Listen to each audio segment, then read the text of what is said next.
ব্যবস্থাপত্র ভুল হইলে কি ব্যবস্থা গ্রহণ করা উচিত?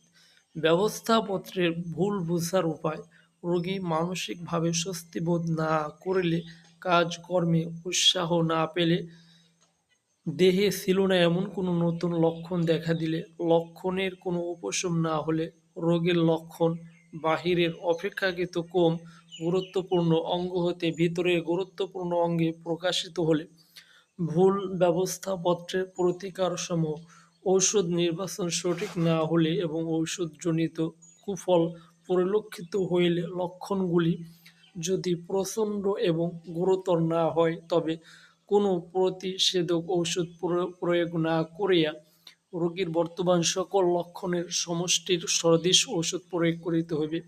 যদি বর্তমান লক্ষণগুলি প্রচণ্ড ও গুরুতর হয় বা রোগীর দেহকলার বিকৃতি ঘটে বা জীবন সংশয় দেখা দেয়, তাহলে প্রয়োগকৃত ভুল ঔষধের প্রতিষেধক ব্যবহার করিয়া ভুল ঔষধের কার্যকারিতা কিছুটা নষ্ট করিয়া দিতে হইবে। পরে অবশিষ্ট লক্ষণ অনুসারে স্বদেশবাহী সর্বাপেক্ষা উপযোগী ওষুধ ব্যবহার করিতে হইবে।